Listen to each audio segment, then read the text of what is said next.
Good morning. Thank you so much for joining us today. I'm Jessica DeGanzik, the Vice President of Events for the Los Angeles World Affairs Council and Town Hall. We are pleased to welcome you to today's program, Military and Intelligence Perspectives on the U.S. Withdrawal from Afghanistan. This program is part of a limited series on the U.S. withdrawal from Afghanistan. Our speaker today is Dr. Michael Mazar, a senior political scientist at the RAND Corporation. Previously, Dr. Mazar worked at the U.S. National War College, where he was professor and associate dean of academics, as president of the Henry L. Stimson Center, a senior fellow at the Center for Strategic and International Studies, a senior defense aide on Capitol Hill, and a special assistant to the chairman of the Joint Chiefs of Staff. Dr. Mazar will be in conversation with Colonel Richard Downey, who has over 35 years of experience leading military, civilian government, and private sector organizations, and is also a board member of the Orange County World Affairs Council, who is also our event partner on today's event. We'll be taking your questions in about 35 minutes. You can submit your questions by entering them on the question section on the control panel, which is on the right-hand side of your screen, and we will get to as many of those as questions as possible. Richard, thank you so much for leading today's discussion. I'll turn this over to you and Michael, and like I said, I'll be back in about 35 minutes to share questions from our audience. Thank you both so much. Well, thank you so much, Jessica. That's a very kind introduction for both Dr. Mazar and I both. It's a real pleasure for me to be able to moderate this and be here join all of you for what I know is going to be a very interesting discussion on Afghanistan. I want to also remind all of the members of our audience that this is part one of a two-part session on Afghanistan series. And as Jessica mentioned, today is really about the military and operational intelligence perspectives. The second part of this series is on the 13th of September, and that will be with Ambassador Ryan Crocker, who is one of our country's most experienced diplomats. He's been the ambassador to 6 countries, including Afghanistan and Pakistan, all hotspots, and has been involved in developing and formulating our strategy and carrying it out. So that's one I'm sure you won't want to miss on the 13th of September, so please join us. Today, it's a real privilege for me to introduce Dr. Michael Mazar, who is our speaker for today. Let me add one point to the introduction that Jessica mentioned about Dr. Mazar's bio. She mentioned that he was a special assistant to the chairman of the Joint Chiefs of Staff. I should say he was that assistant during the 2009 to 2010 period, and he focused for the chairman on Afghanistan, and that was during the surge period. So I'm hoping we will get to hear some of those insights from that period, Michael, today. But I'd like to start off, Mike, with your book. In 2019, you published a book called Leap of Faith, and it was the hubris, negligence, and America's greatest foreign policy tragedy, which is about the U.S. invasion of Iraq. And now that we've left, you basically told us what your view is, that this is America's greatest tragedy for foreign policy. But now that we've left Afghanistan, and in fact, I saw in a recent article, the title of it was "Afghanistan, was it all a waste?" You know, people are saying that this was an operation that was doomed to failure, was a fool's errand at the graveyard of empires. Now, with a little bit of time to reflect, where do you rank Afghanistan in that scale of tragedies for U.S. foreign policy? Well, it's a tough question. Richard, it's good to be with you. It's great to be here. In general, I've really delighted to be with the World Affairs Council. I've done work with World Affairs Councils for decades now, and always enjoy these interactions. In regard to your question, I don't, I mean, I think certainly I would not put this in the same scale as Vietnam in terms of a national tragedy, geostrategic or political or otherwise. I don't know where it would rank in terms of Iraq. I think Iraq is still potentially higher on the list because it was a chosen war. Afghanistan was something that in a lot of ways we were forced into and then fell into a metastasizing mission there over time. So I wouldn't put it in the category of either of those, but certainly in the modern era, in the top half dozen or so. And it's not just, there's really two things to separate. One is how the withdrawal was conducted, the diplomacy we conducted with allies to give them warning, the specific planning, all of that, which it appears could have gone somewhat better. And then there's the mission itself. 2 decades of nation building and fighting counterinsurgency in ways that we really knew at the beginning and very quickly had a sense would be an extremely difficult thing to do, exactly as we did in Vietnam. And so to me, a big part of the story of this mission is a lot of a nation and a lot of its military officers, troops, diplomats, trying to be as optimistic as possible and being can-do people from mission-driven organizations, and yet having this underlying sense that, unless something magic happens with the Afghan government, this is going to be very difficult to get right. So one of the main, it's sort of similar to Iraq in the sense that a main aspect of this tragedy is knowing that we were not doing well, but not being willing to take that insight seriously for 20 years. Wow. Yeah, you've touched on a lot of really interesting issues that I would like to dive into.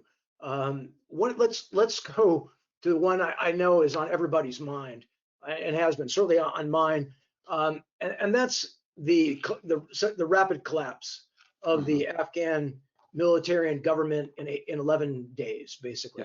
Yeah. After we were there for 20 years, as you mentioned, we trained them, we equipped them, and we even had assurances from President Biden and the Pentagon that this was a capable force and certainly wouldn't collapse in the way that it did, as we saw.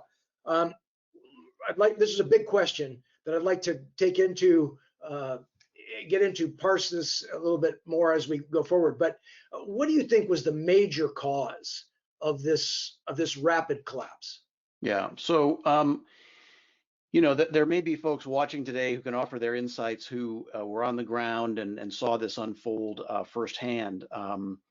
I think the major cause is just the lack of kind of effectiveness and the significant degree of corruption of the Afghan government, which we just could not fundamentally change, particularly over the last decade. If you remember when McChrystal went out there at the period of the surge, his first assessment got leaked to the Washington Post fairly quickly, and it basically said governance is a big problem, and if we don't get it right, we are not going to succeed. And most, I would say, people at the time thought it would be very difficult to get that right. So the first and fundamental reason for this rapid collapse is that you have a government in Afghanistan that was not able to offer the kind of effective rule of law that would have built up a degree of resilience in the society in general and would have allowed its military to feel like it really had something to fight for. And then related to that, obviously, when you're fighting an insurgency that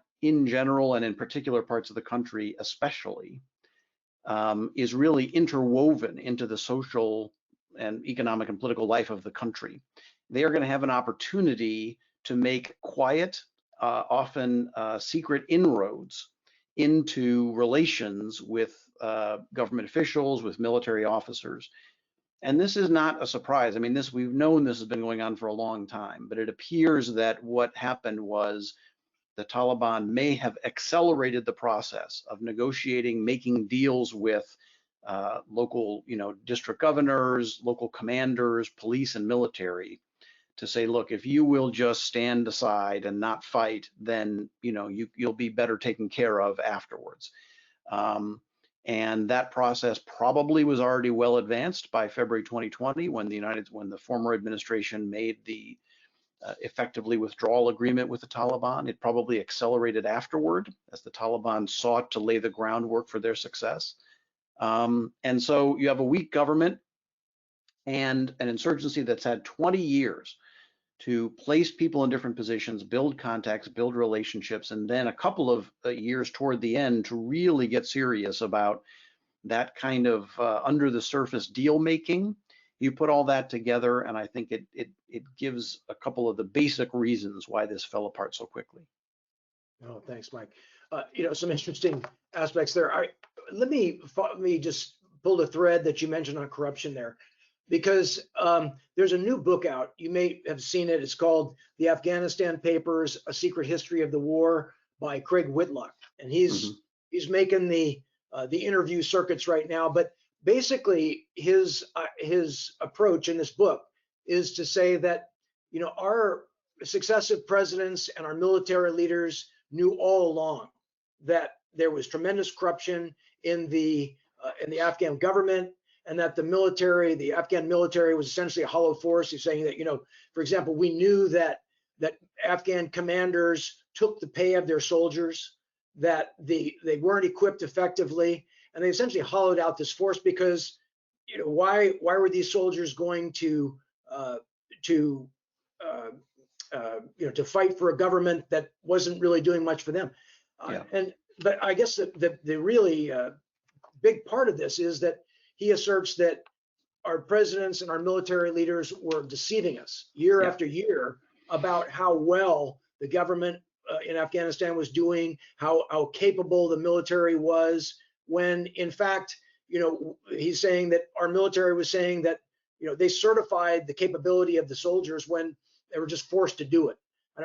Is that in line with what you think that's on the mark, or is he just trying to sensationalize to sell his book? So a little bit of both, and I wish there were a simpler answer to this, but and having been, as you mentioned, involved in it a little bit, I was there for a year and a half looking at all the kind of intelligence and a lot of the military reporting that was going on. In January 2010, I went over and participated in General McChrystal's second assessment tour of folks who went around the country a bit, and some of the stops we made were with, training the U.S. command that was in charge of training the Afghan military. It was not unknown that these numbers were being padded and that there was a lot of fluff behind the claims about how well we were building the Afghan military. Even at that time, there were questions of, you have desertion rates that are higher than your intake rates, and therefore, how are you going to, even at that time, there were discussions of when the effort associated with the surge, but even earlier, was developed to significantly expand the Afghan National Security Force. You were offering opportunities for the Taliban to take some of their fighters and flow them into this system and end up with a lot of fifth columnists in the force, some of the tragic results of which we saw later. These, risks were well known. The issue, I think, is less one of conscious deception or lying than it is a much more complicated and difficult set of things. You've got, again, mission-driven organizations. You do not want senior military officers whose answer to here's a mission is to say, I'm not sure I can do that. I don't think I can do it. Here are all the reasons why I can't do it. As you know very well, there is an enormous bias in favor of folks who have high capacity for wishful thinking, because we want that in our military leadership and even some other senior civilian leadership. Having been part of a lot of those debates at the time, there were people who knew Afghanistan very well, had served there, had lived there, had been there, who were saying, if we tweak these dials, we can actually get this right. We can get it more, it can work better than it has been working. So I think the problem is, to me, what comes out of this is not a lesson that all senior leaders were lying, they knew better. You can find exactly the same stuff. Listen to the presidential recordings of LBJ talking about Vietnam in 1964, saying, I don't see how this works. There's no light at the end of the tunnel. We cannot win this in the way we're going, but I can't see anything else I can do. The same kind of dynamic. And you had it with some people before the invasion of Iraq. So the enormous challenge to me is not just to stop lying, because there's enough mixed evidence around at these times that people who want to engage in wishful thinking can do so without actually lying per se. The problem is when you have this enormous path dependence and a system that is determined to win and already has a context in which the idea of stopping the effort, getting out, whatever, is seen as surrender, it's seen as appeasement, it's seen as something that is unacceptable to the nation and politically very dangerous, as we are now seeing for this administration. So there's definitely a lot of pressure for conformity. I know plenty of folks who will say they sent unfavorable reports up the chain and they were told in no uncertain terms to change them. So that definitely went on. But the bigger problem to me is not, I think, conscious deception. It's when the nation starts down a road that begins to impose this overarching shell of conformity and a sense that if you're on the team, you are part of finding the solution, part of finding the way to win. That is a very human thing. It's a classic organizational behavior, and it is extremely difficult to try to crack apart in any administration on almost any issue. So to me, that's the main lesson. Definitely some deception went on. Definitely there were padded reports at times that supported this larger problem. I don't personally see it as the main problem. Well, that's a pretty important lesson learned, though. I mean, how we approach this. I'm sure that's going to be talked about for a long time to come. But I do notice now that we're out of, you talked briefly about intelligence. Now that we've left Afghanistan, the blame game seems to have already started. In fact, talking, and in fact, yesterday I saw the reports that the State Department is trying to blame the intelligence community for the lack of intelligence or accurate intelligence, and the intelligence community is saying no, you're trying to make us a scapegoat, and it was much larger. How do you assess the intelligence reporting, the intelligence community's reporting during this last phase, certainly, of Afghanistan? Yeah, so I mean, I haven't been, I was not, working the issue in government, didn't read the latest reporting from the public reports on it. It sounds very typical and classic, which is that they can't give 100% certainty one way or the other. And so they end up giving various options. We think this may happen, that could happen. And the public reporting indicates that some of the intelligence reports highlighted the possibility of a rapid collapse as one thing that could happen. And perhaps some of them were kind of pointed on that issue. But my bet would be that if you read all of the intelligence, the picture you would get would be a little murky because these are complex issues. I mean, an interesting example is, you mentioned the Iraq book. In January of 2003, before we went into Iraq, there were a couple of very powerful CIA reports that were later partly declassified. And they raised the possibility that if we went into Iraq, that everything would collapse, there'd be chaos and a disaster and looting and everything else that happened. They also said other things could happen. They did not say that was the only possible outcome, because it clearly wasn't. But they were still significant warnings. There was a lot of reporting afterward. Oh, failed intelligence, right? The same kind of thing. The senior decision makers had this intelligence. Why didn't they know this was going to be a disaster? And I talked to a bunch of senior decision makers that read that intelligence afterward. And I said, why didn't you, pause before going in or realize this was going to happen? And the answer was very consistent. Well, we read a lot of things. We read a lot of intelligence reports. We read a lot of other stuff. We talk to a lot of experts. I was getting information from a lot of different places, they would say. And this was one piece of the larger mosaic of information that I put together. And they were putting that information together, again, in the context of the general discussion at the time, which was, well, we're going in, so you can warn about it, but that's not going to change anything. So, to me, the blame game is unfortunate. I think it's mostly on the margins. I suspect that, ultimately folks will try to get together and learn lessons from this. The problem is we want intelligence to be a silver bullet, right? We want it to say, here was the intelligence assessment that told you what to expect. That is never what intelligence will deliver, especially in contexts where our understanding is as imperfect as it is in Afghanistan. So to say afterward, well, intelligence never told us this, I mean, if it completely ignored the possibility, that's not good. But my guess is the real truth is much more complicated. Yeah. Do you think there'll be any change in the way the intelligence community reports as a result of this issue? I doubt as a result of this issue. I mean, after 9/11, the big change was in terms of sharing of information, that there wasn't enough, it was too stovepiped, right? And they may look into it and find out some of that was true. I kind of doubt that it was true in this case. A lot of people got caught short by this that did not expect a collapse as quick as happened, including some really long time experts in Afghanistan and Pakistan. So, you can never be perfect. And this is where I would agree with intelligence community folks who say, look, the real issue is the policymaking process. So once the possibilities are out there, and this was clearly one of them, then how does policy integrate that to mitigate those risks, to say, okay, well, there's a chance that this could happen.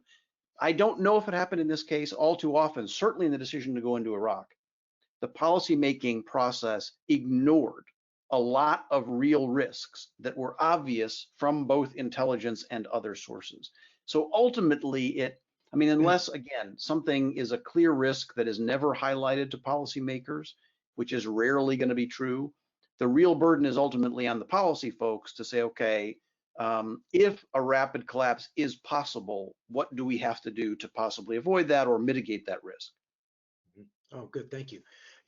Another aspect, operational aspect that you hear a lot now is criticism of the way that we trained and equipped and prepared the Afghan military. And in fact, the criticism is specifically that we created a force too much in our own image, and left that force too dependent on us. For example, most analysts would say that the air power was the factor that gave the Afghan military the edge over the Taliban. Yeah. And because of the way the Afghan outposts were deployed throughout the provinces, they were in isolated places that, by road, resupply was difficult because the Taliban could ambush these convoys going through narrow passes and valleys. So air power, in terms of firepower, air support, was crucial, as well as resupply. And then we took out about 16,000 contractors home early, and those are the ones that were maintaining and keeping those aircraft working. So we basically undercut the ability of the Afghan military to fight. I mean, do you believe that? Do you assess that to be the correct way? Or did we make a lot of errors in how we tried to create this force? Well, yeah, absolutely. And it's the same mistake we made tragically in Vietnam. I mean, one of my favorite sources on the US experience there is an old RAND report from 1972 by a guy named Bob Comer, whose nickname was Blowtorch Bob Comer, who went over to run the Cords program later in the war, which was an effort to get serious about kind of real counterinsurgency as opposed to fighting a major classic kind of war. And Comer came back and wrote this thing called Bureaucracy Does Its Thing, which is available online. And he made a lot of points. I mean, it's a depressing read in a way, because literally in a lot of places you could just delete the word Vietnam and put in the word Afghanistan, and we made a lot of the same mistakes. And one of the things he stressed there was we sought to build up a South Vietnamese army in our own mirror image, as if it was going to be fighting a major war on the central plains of Europe. I mean, that's not exactly true. There are exceptions to that. Any broad statement like that's going to not be 100% true, but it is significantly true. And in Afghanistan, the same way. From the beginning, started making an Afghan military that in the various components, in the way that the major units were formed, in the kind of conflict they were trained for, to some extent, too much mirrored our own. But I think, our military can adapt to different kinds of conflict. And that was not the only problem. Ultimately, there's a lot of maladies that affected the Afghan army and security forces. The aspects of, commanders using incoming money and resources for personal gain as opposed to benefiting their units, lack of adequate communication, unfamiliarity with a lot of the technology, as you say, dependence. I mean, and all of this then sits on top of another problem. And just today, there was a really interesting article in an online magazine called War on the Rocks about how the Taliban made use of the political and military geography of the country.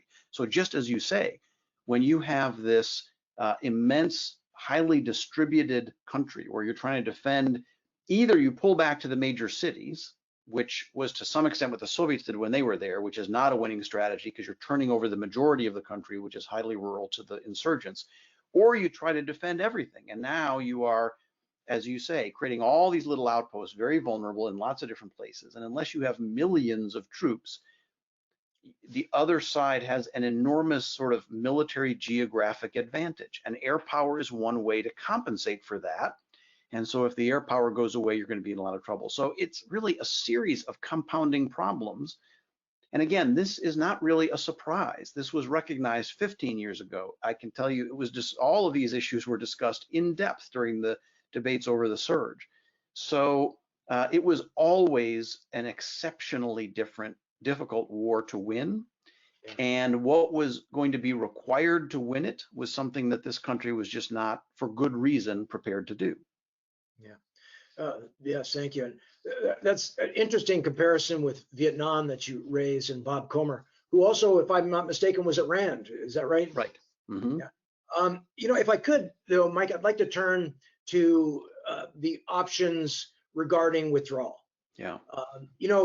President Biden has, including his talk on Tuesday, he's doubled down on the fact that there were only two options.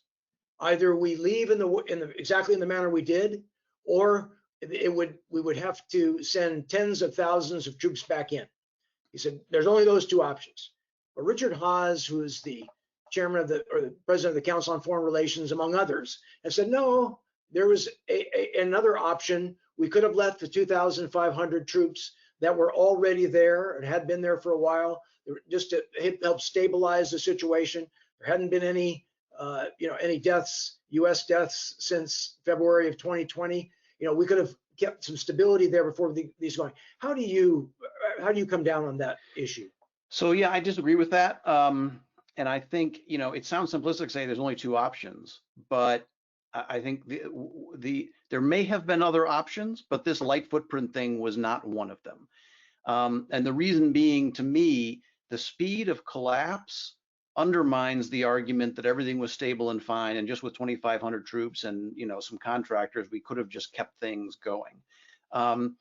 First of all, there was an ongoing war. There were a lot of Afghans dying, even if not Americans. And if you look at the casualty levels, the levels of attacks over time, it kind of belies the idea that there was some sort of calm there, and all we had to do was wait and things would improve. Secondly, to me, the only point in waiting is if you believe you are making progress in the larger governance efforts and other things that at some future not too distant point is going to allow you to get out and things are going to hold together. And as we've talked about, I just don't think that evidence was there. We could have waited 5 more years, 10 more years. And I really don't think, even at 3,000 troops and 15, 20, 25,000 contractors and tens of billions of dollars a year of cost, it's not an enormous war, but it's not a commitment the American people would want to go on forever. So you've got to have some sort of sunset clause. And then third, I think it's not a feasible option because the reason things were relatively stable, in my view, was that the Taliban were biding their time. They had been, to some extent, on notice even back since the controversial Obama strategy in 2009, where he said we're going to surge, but then at that time, the goal was to be out, so to speak, by 2014. And that deadline then got turned into a conditions-based, wait as long as we have to. But then in February 2020, we had this new deal. And the Taliban at that point could say, okay, there's no reason to attack the United States more than we need to. There's no reason to do anything that would cause the United States to reverse this apparent direction of withdrawing. And so I think this is a judgment based on the evidence I've seen, but there's a lot of other evidence to be gathered, that the Taliban had decided at that point that they were a little bit on pause, and that if the United States had said, you know what, we're backing away from that, we're going to put a few more troops there, and we're going to essentially stay forever until things improve, that you would have seen a significant ramping up of attacks on U.S. forces, significantly more U.S. casualties. And then we would have been precisely back in the position we were in 2008 when President Obama came in, which is a sense that this war is going south, that we don't have enough troops there. And now what do we have to do to turn the tide? And you would have been tempted to send again more troops, increase the airstrikes, which, as we saw just the other day, poses significant risks of civilian casualties. I really just believe that you can't fight a war halfway, that there are stability operations, peacekeeping operations, there are some sort of activities short of the threshold of real war that you can be engaged in for a long time. But if it is an active fighting war, that is something you are either in to win on a reasonable time frame, or you should just stop doing. Okay, well, thanks, Mike. Well, we're out, and so we're now dealing with the impact of that, whether that was a good, bad, or otherwise option. We're out, and one of the things that people are concerned about, I think, on one side, David Kilcullen, counterterrorism expert who we probably know, says that he's concerned about the fact that the Taliban has let 2,000 ISIS and Al Qaeda prisoners out of prison, and he's concerned that Afghanistan will once again turn into a sanctuary for terrorists. And on the other hand, there are people who say, no, the Taliban, they're not going to make the same mistake twice. That they harbored Osama bin Laden, and they suffered a U.S. invasion as a result, and they're not going to make that mistake again because they kicked him out of power. So how do you come down on that? And let me, because since we're starting to run out of time here, let me ask you also, if President Biden has said that even if something like that does happen, we're going to use this over the horizon strategy to be able to address terrorism in Afghanistan, using drones, aircraft from outside the country, even though we don't have those intelligence assets any longer in the country. Could you talk about those two issues? Yeah, so on the second point, I think that's an inevitable strategy. In other words, like, we're not going to invade Afghanistan again and take over the country. So if there were another attack, we'd have to have other ways of dealing with it. You could have a limited kind of raid to go into a certain area and clean some people out. You could do over the horizon drone strikes, but it would, I think, take something astonishing to cause the United States to go back in full scope. Now, in terms of the risk, yeah, there's no question the risk goes up a little bit. But for those who are advocating just leave 2,500 troops there, you have somewhat better awareness of what's going on. You have better capabilities on the ground. However, you are still largely divorced from the vast majority of the country, much of which will be under Taliban control. So you're not talking about 0 to 100 in terms of the risk differential that withdrawing has created. I tend to be closer to the second school you mentioned. That is, I think the Taliban have a strong interest in avoiding large-scale attacks on the United States or other countries, even China, Russia, Europe, from their territory.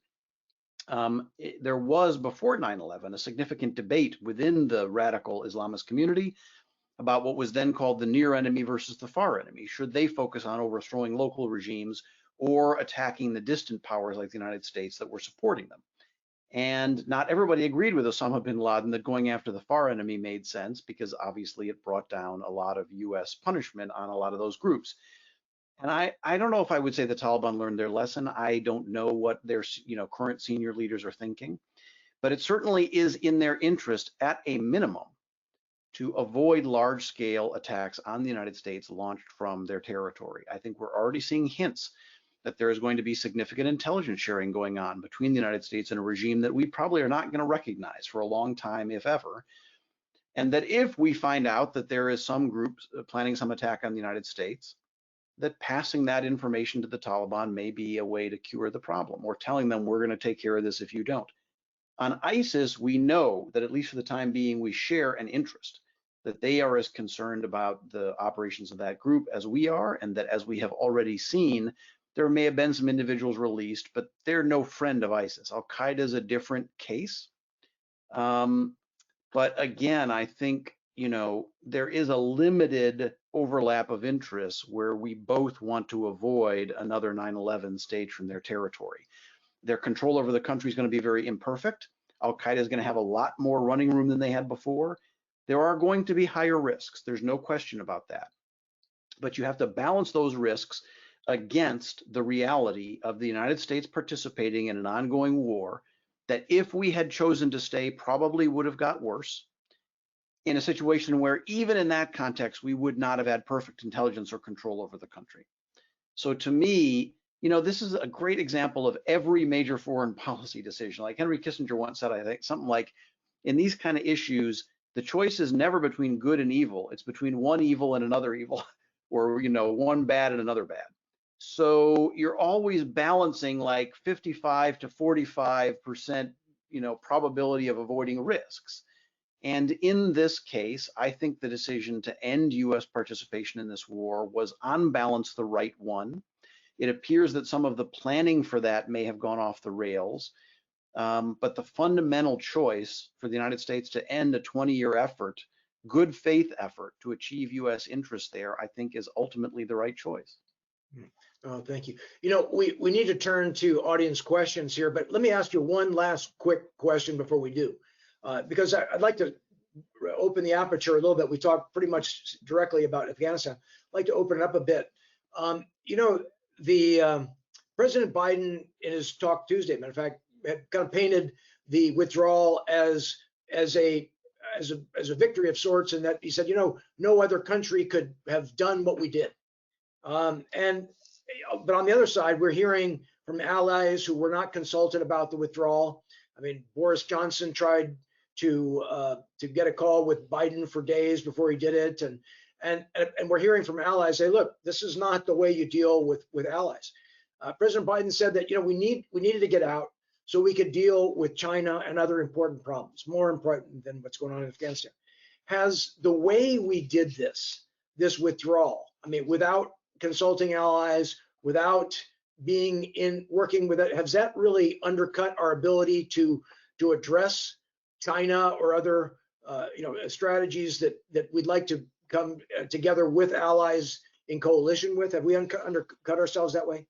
I don't think tremendously, and I don't think for a very long period of time. I mean, first of all, I don't, as we were talking about before, I don't know what went on with U.S. diplomacy toward allies, what they were told, when they were told it, how much they were brought in. It certainly seems from their reaction that didn't happen well enough.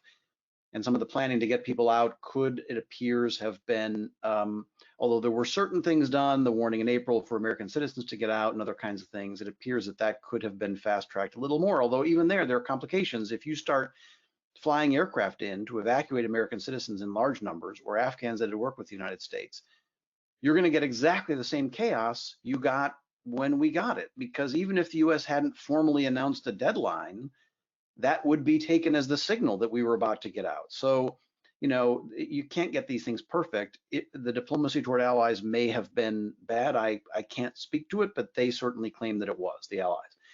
But I don't think that will fundamentally undercut our ability to work on other issues, because nations do what's in their interests. And if it is in the interest for European friends and allies to cooperate with us on climate change, on other environmental issues, on balancing Chinese power, on dealing with Russian information operations, then they're going to do that. I do think that partly the dialogue is based around the fact that for a number of years now, it's become apparent that it is really time for the United States to move out of operating in a way that assumes that we have the final voice on everything, that we'll just tell other people how things are going to go and they have to listen. One has a sense that certainly over the last decade in Afghanistan, there have been times when the United States has conducted itself that way. Whether some of that went on recently, I don't know.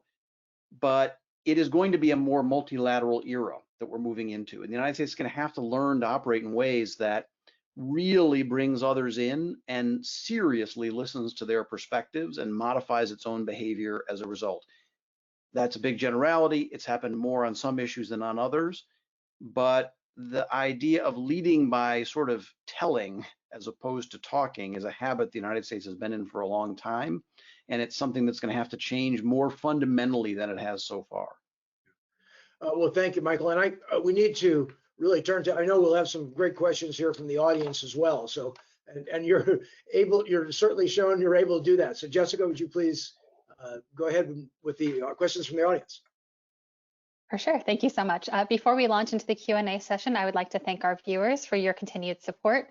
The recent impact of the Delta variant has impeded our plans to resuming in-person events, which provides us income to cover our expenses.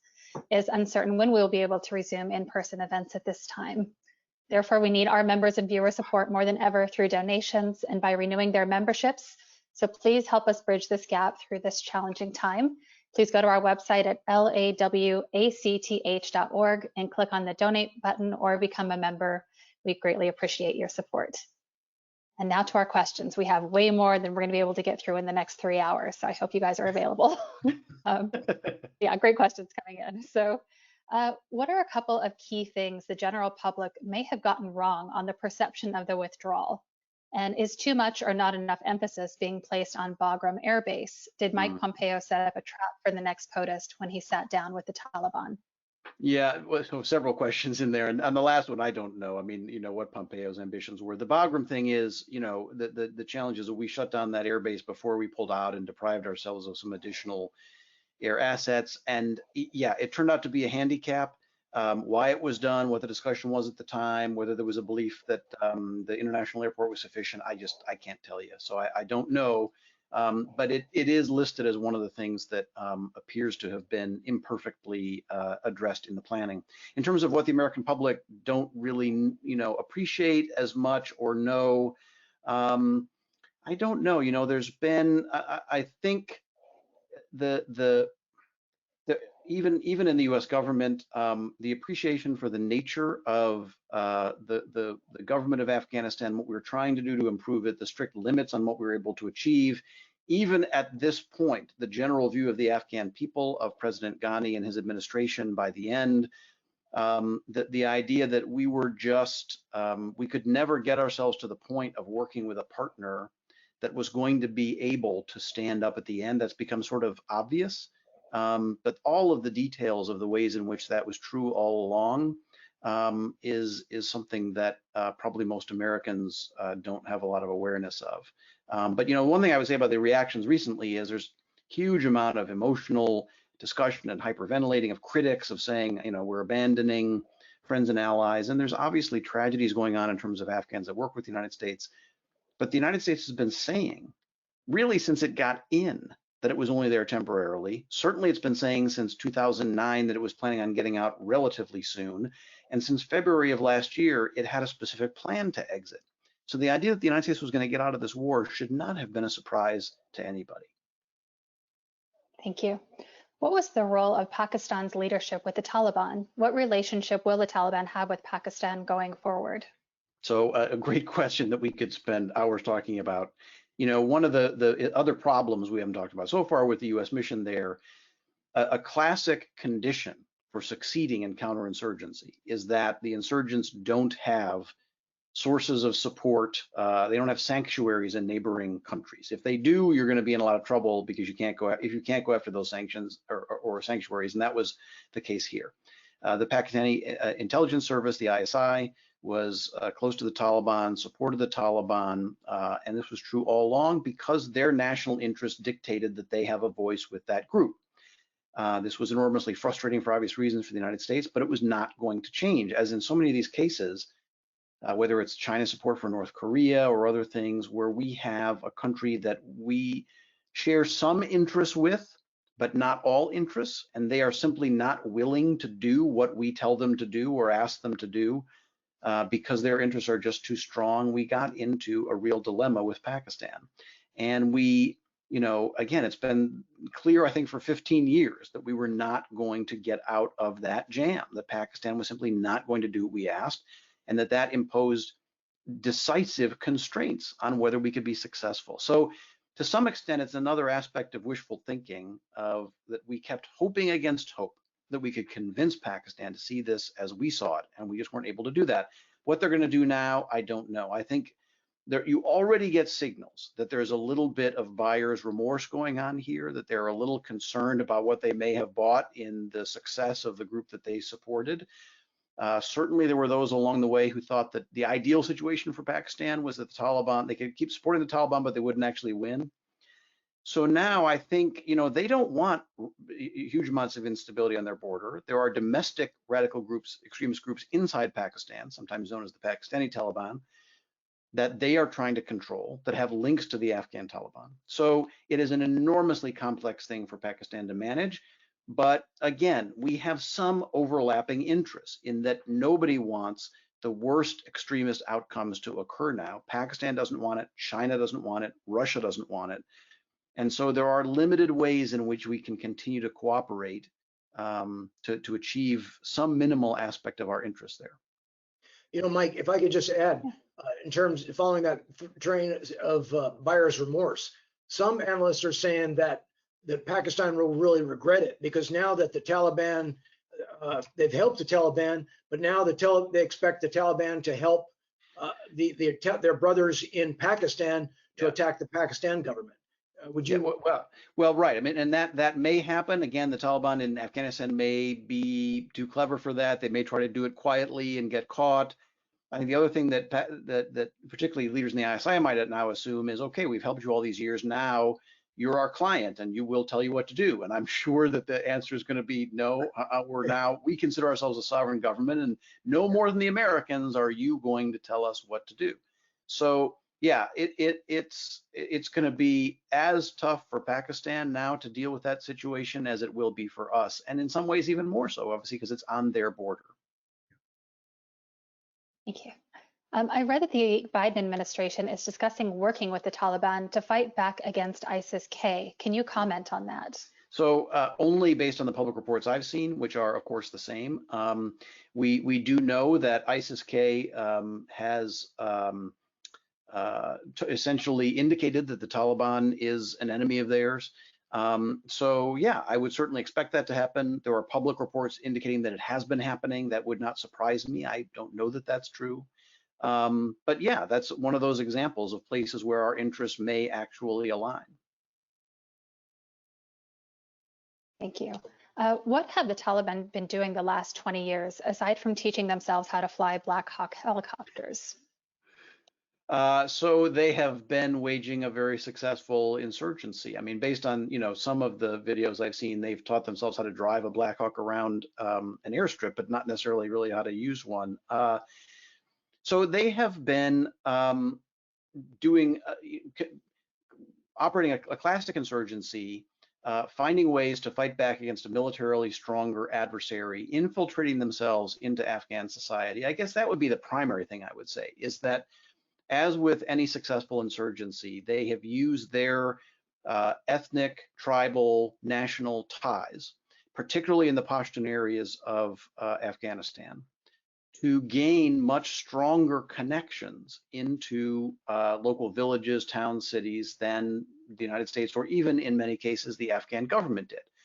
In the process, they have been working very effectively on social media and other forms of media to discredit the Afghan government and the US role there. They've become an incredibly sophisticated user of social media. And they have operated a military campaign of hit and run, of IED and mining, of other sorts of ways of perpetuating a campaign that never sort of put their main strength at risk, and yet imposed sufficient enough damage and casualties that the United States and the Afghan government were delegitimized by that war. So they fought an insurgency and eventually effectively won. Why was it justifiable not to insist that the Taliban successfully work out an arrangement with the existing Afghan government before we would withdraw? So that was basically the emphasis of the U.S. negotiating process led by Zalmay Khalilzad that's been going on for a couple of years now, was that we would set up a situation in which the two of them, the Afghan government and the Taliban primarily, would reach an agreement on the future of Afghanistan, with some notion that this was going to be some sort of shared governance or something. The Taliban could be let into the government. But by 2020, my view is it was way too late for that. At that point, the Taliban were using this process to advance their interests, to convince the United States that withdrawal would make sense, or to begin to dangle the opportunity of withdrawal in front of American political leaders in a way that became very tempting. without ever any intention to do anything other than topple the Afghan government and take control. That was a strategy that, as has now been discussed, might have worked when we first went in 2001, to try to create some sort of an Afghan government that included elements of the former Taliban and maybe create something that would have been more sustainable. Even in that case, my view is that the Taliban would have begun to work immediately to build their strength and try to take over again at some point. But in 2001, we sought to destroy the Taliban, to hunt them down, root them out of Afghanistan, prevent them from joining any new governance regime. I think even by 2009, 2010, the idea of these two entities, the Afghan government and the Taliban, kind of merging into some shared government was probably too overtaken by events. Certainly by 2020, that was never going to happen. You know, Mike, could you also say during the negotiations, we seemed so anxious to withdraw, to leave, that we really didn't ask the Taliban to do much. We didn't ask for a ceasefire. We just said, hey, we ask you not to support Al Qaeda and don't fire on U.S. troops. And that was about it. We didn't even ask the Taliban, force the Taliban to work with the Afghan government.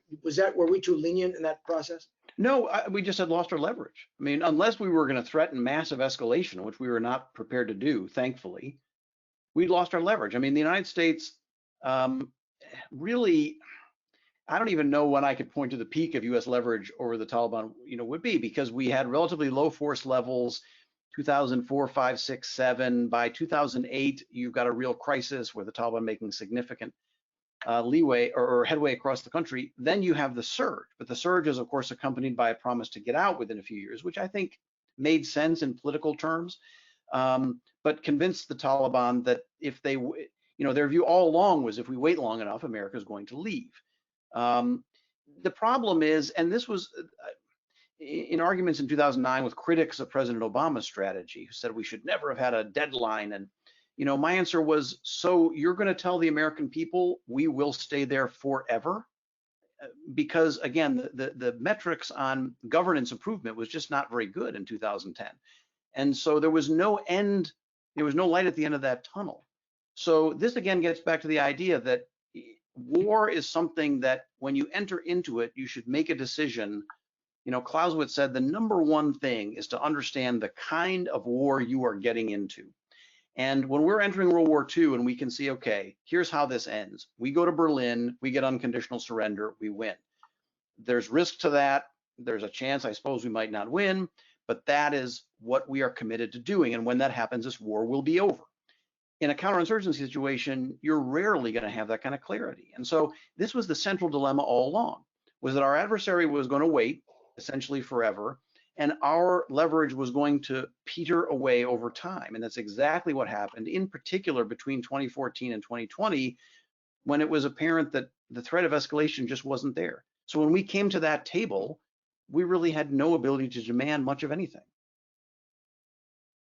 Thank you for the Clausewitz reference. Should we be concerned that Iraq could be the next domino that may fall, especially since the Kurds have witnessed firsthand that the U.S. is not the most reliable ally? So, I think that's a better question to ask an expert on Iraq. I mean, I think from a general national security standpoint, it's just a different thing. There's not an insurgency in Iraq in the same large-scale insurgency in the same way that there is with the Taliban. You've got a lot of governance problems, instability, violence, crime. You have extremist groups operating on the ground. Of course, for a time, ISIS was very strong in certain areas of Iraq. But it's just not the same kind of counterinsurgency situation, certainly anymore, now that the United States has got out. In some ways, Iraq, as sad as it is, might be a little bit of a preview of what we might see in Afghanistan if the Taliban can't govern effectively and maintain control of parts of the society, which is continuing unresolvable social instability over time. What were the reasons for leaving so much equipment behind? So in specifics, I don't know. My suspicion is that it's a combination of things. Some of it, obviously, the U.S. military is going to have lists of the readiness and condition of all of that stuff. Some of it was probably in a category where they said, well, we wouldn't bring this back anyway. Other equipment was probably just too heavy to bring back given the time scale of the withdrawal, but it is whenever major military powers pull out. I mean, when I went there in January of 2010, one of the training sites we went to was adjacent to an enormous dumping ground for abandoned Soviet equipment from their time in Afghanistan. Some of it destroyed, some of it simply abandoned. I mean, when major powers leave wars, when we left Vietnam, that's going to happen. I mean, it's very expensive, it's very tragic in some ways, but that issue I think pales in comparison to the human issues that are left behind. Yeah, as a military guy, I can tell you, as somebody who has prepared equipment for transfer from one place to another, it's enormously labor intensive. And by the way, for the weight is a consideration when you're trying to pull out so quickly. It's how many people versus how many large vehicles go in there. And in a situation like we had, where we had to move people so quickly, there was no choice. It was either people or equipment, and equipment lost. Yeah. Thank you. Will recruitment and volunteering for the military be affected by this latest setback, to either one of you? I wouldn't think so. I mean, people join for so many different reasons, and the fact that the United States was getting out of Afghanistan isn't a surprise. I mean, in some ways, we now have a situation where new recruits, I mean, some of those American Marines and others who were tragically killed just the other day were infants, right, when we went into Afghanistan. This has been a 20-year commitment that has posed a continuing risk of deployment for American service members. And so, you could see it going either way. I mean, if as a parent of kids of age potentially to join the military, it would be a reassurance to me that deployment to that endless war is no longer something that they might face. But I don't know, Richard, if you agree with that or. Well, I'll tell you, the recruitment that I'm really concerned about is jihadists. What this has done in some ways and we've seen this already in Syria, Indonesia, all places all around the world where jihadists say, we won. And they're painting this as a great victory, where a small band of Taliban beat a superpower and that sort of thing. And so the concern that I have is, how will this recruit and inspire more jihadists around the world? Will this be something that's going to cause more terrorist attacks? And so that's the kind of recruitment that I'm concerned about. Yeah. Thank you. Well, we're almost at the end of the hour, so I just wanted to give the time back over to the two of you. If there's any concluding remarks that you'd like to share, or any way that you can let our audience know how to stay in touch with you and your work. Richard, you want to go ahead? Oh, no, please, Michael. I mean, I would just say as a closing theme, that this is a critical moment to maintain historical perspective. There's so much discussion I've seen over the last week, 2 weeks, on all sides of the spectrum in all kinds of different ways that just, I think, is very ahistorical and is not seeing these events in the context of the bigger sweep of history and how this all plays out, how it works out in a year, in 5 years, in 10 years. It could happen a lot of different ways, but like so many crisis moments, it really is a critical time for all of us as American citizens to try to step back from the headlines, which are always so sensationalistic, and read some articles and books and talk to folks, talk to people who serve there, try to get some wider perspective, because usually that wider perspective is at least a little bit reassuring that the nation will go on from this tragedy, and that we have the opportunity to build a better international position having left this war. And I just want to say, Michael, thank you very, very much for just a fascinating discussion. Been really, really interesting. Your insights were terrific. And I hope to mention to our audience once again, thank you all for being here and joining us. It's been a really interesting, your questions were terrific too. But I hope you will remember that this is not the end of this discussion. This was part one. And again, thank you, Michael, for that operational and intelligence focus. that part 2 on the September 13th with Ambassador Crocker will address more the past, the present, and future of Afghanistan relations with the U.S. and broader diplomatic issues. So this is not the end of this conversation. I hope you'll all join us again on the 13th. Jessica, thank you. Thank you both. Thank you, Michael and Richard, for a wonderful discussion, for addressing many of the concerns and questions we all have around this perilous time in our nation and around the world. Gives us a lot to think about in the weeks and months ahead. And as Richard mentioned, we look forward to you leading the conversation on September 13th with Ambassador Crocker. And I hope you and our audience will be able to join us for that talk as well. If you'd like to support the Council and programs like these and to learn about our upcoming events and membership, please visit our website at lawacth.org. Thank you so much for joining us today. And to those who catch this on our YouTube channel, thank you for watching as well. We look forward to hosting you for our next event. Take care.